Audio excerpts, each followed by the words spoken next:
앞 시간에 인간은 누구나 죽으면 임시로 영과 혼이 합일화가 된 영적인 몸을 취하게 된다고 말씀드렸습니다.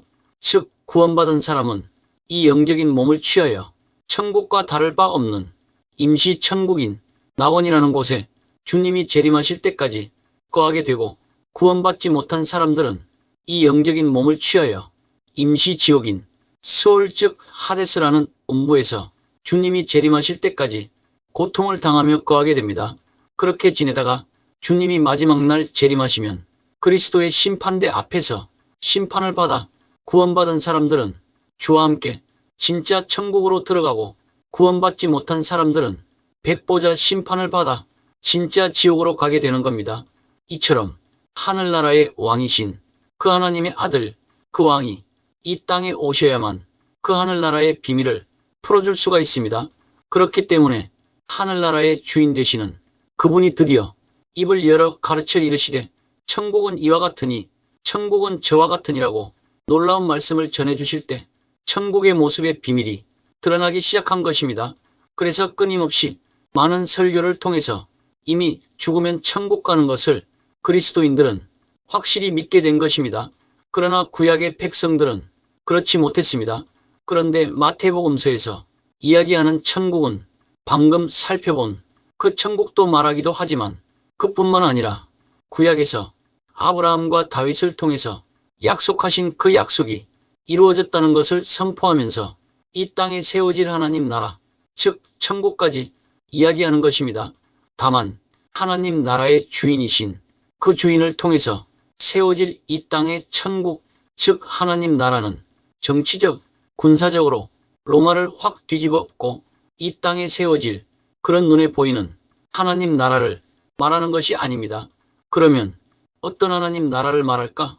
바로 마태복음 5장에서 7장까지 산상수훈에 나오는 심령이 가난한 자는 복이 있나니, 애통하는 자는 복이 있나니, 화평하게 하는 자는 복이 있나니, 의를 위하여 박해를 받은 자는 복이 있나니에서 보듯이 전부 내 심령 안에서 일어나는 천국을 이야기하는 것입니다. 다시 말해서 팔복은 신앙 성숙의 8가지 단계를 말해주고 있습니다.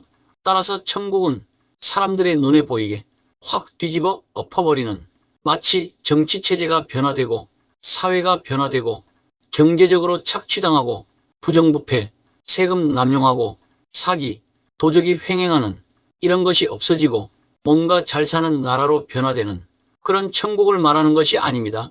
마태를 통해서 이 땅에 왕으로 오신 그분이 보여주신 천국, 즉 하나님 나라는 내 안으로 임하게 될 천국을 말합니다. 그래서 예수님을 믿는 내가 분명히 알아야 하는 것은, 내가 믿음으로 가는 하나님 나라는 먼저 내 안에서부터 이루어져야 하는 것입니다. 그것이 바로 예수 그리스도를 통하여 내 안의 말씀으로 영으로 오신 성령님이십니다. 결국 믿는 자에게는 이 안에서부터 천국이 이루어집니다. 세상이 줄 수 없는 평강, 그 평강이 바로 이 안에서 천국이 시작될 때 내 안에서 체험할 수 있고, 그 천국으로 인해서 내가 이 바깥에서도 그 천국을 누릴 수 있다는 그 사실이 바로 기쁜 소식, 즉 복음인 것입니다. 이것이 바로 마태복음서를 통해서 주신 주옥 같은 진리들입니다. 그래서 예수 믿으면 조엘 오스틴이 쓴 긍정적인 힘, 무조건 잘되는 나, 더욱 잘되는 나라는 책 제목처럼 반드시 그런 것만은 아니라는 것입니다. 왜냐하면 천국은 손으로 만져지는 것이 아니기 때문입니다. 초막이나 궁궐이나 내가 부도가 나서 판자촌에 살아도 내가 하는 일마다 잘 안 되어 미칠 지경이라도, 가족들로부터 왕따 당하고 외면당하더라도 내 주 예수님만 이 안에 모시고 주님과 깊고 하나 되도록 하는 은밀하고도 친밀한 사랑의 관계에 머물러 있다면 그 어디나 하늘나라가 되는 것입니다. 이것이 바로 천국을 올바로 제대로 알고 있는 것입니다. 예수님께서 이 땅에 오셔서 복음서에서 천국을 말씀하시지 않았으면 나 역시도 천국을 도저히 알 수도 없었고 지금도 여전히 지옥을 헤매고 있을지도 모릅니다. 얼마나 감사한 일입니까? 그렇기 때문에 겉으로 드러나는, 즉 예수 믿으면 출세하고 예수 믿으면 가게가 점점, 사업이 점점 잘 되고 예수 믿으면 날마다 더 건강해지고 하는 것이 잘못된 것은 아닙니다. 다만 그러한 것만 추구하고 그러한 것만 바라는 신앙생활을 한다면 그것은 하나님의 손을 구하는 생활일 뿐 진정한 의미에서 하나님의 얼굴을 구하는 하나님 중심적인 신앙생활이라고는 볼 수가 없습니다. 아무튼 내 안이 변화되어서 내 안에 천국이 오게 되면 내 영혼 즉 혼이 잘됨 같이 내가 범사에 잘되고 즉 내 육신이 강건하기를 내가 간구하노라라는 말씀처럼 내 혼이 먼저 잘되고 즉 말씀으로 이 안에서 질서가 잡히고 잘되면 그렇게 내 안만 회복되고 끝나는 것이 아니라 내 안에서 회복이 일어나면 그 다음 내 안이 성령으로 충만하여 모든 것들이 생명이 넘치면서 더불어 회복과 부흥이 일어나게 되는 것입니다. 이것이 개인적인 회복과 부흥입니다. 그렇게 되면 다른 것들은 거기에 맞게 부수적으로 따라오게 됩니다. 물론 예수 믿는다고 무조건 부자 된다는 것은 아닙니다. 그렇다고 이 말은 부자 되지 말라는 말도 아닙니다. 오히려 하나님 나라와 의를 위해서 부자가 되어야 마땅합니다. 그러나 그것은 하나님께 주도권을 드리는 동력자의 생활에서만 가치가 있습니다. 이것을 위해서는 십자가 복음과 성령님의 사역의 조화와 균형이 요구된다는 것을 기억해야 합니다. 마태복음서에서 중요한 것 또 하나는 임마누엘입니다. 즉 마태복음서 마지막 끝에서 볼지어다 내가 세상 끝날까지 너희와 항상 함께 있으리라. 이것이 나에게 얼마나 큰 축복인 줄 모릅니다. 이것이 바로 임마누엘을 말합니다. 하나님이 나와 함께 하시면 어떤 환경에서도 어떤 일이 일어나더라도 하나님만 나와 함께 계신다면 그곳에 생명이 넘치고 그곳이 바로 천국입니다. 하나님이 나와 함께 하고 있다는 이 약속을 믿는 자에게는 그 어떤 일이 일어날지라도 그것을 이겨낼 수 있는 능력이 부어집니다. 그러므로 나는 이 임마누엘이라는 복음을 붙잡아야 합니다. 사실 이것은 창세기부터 시작된 약속입니다. 노예로 팔려간 요셉이 분명히 팔려온 종인데 그의 주인이 여호와께 그와 함께 하심을 보며 또 여호와께서 그의 범사에 형통하게 하심을 보았더라. 이렇게 하나님이 함께 하시면 모든 일에 하나님의 생명이 넘치는 것을 성경은 가르쳐주고 있습니다. 결국 마태복음서는 부활하신 주님께서 영원히 성령님으로 함께 하시겠다는 약속을 주신 복음서입니다. 또한 마태복음서는 종말에 대해서 많은 부분을 상세하게 알려주고 있습니다. 이것은 주님께서 반드시 다시 오신다는 것을 마태복음 24장과 25장 감람산 강화를 통해서 주님의 재림을 분명히 가르쳐주는 것이기도 합니다. 그러면서 그 주님이 다시 오실 때까지 성도들이 어떻게 주님을 맞이할 준비를 하면서 살아가야 할지에 대해서 그 기준을 제시하고 있습니다.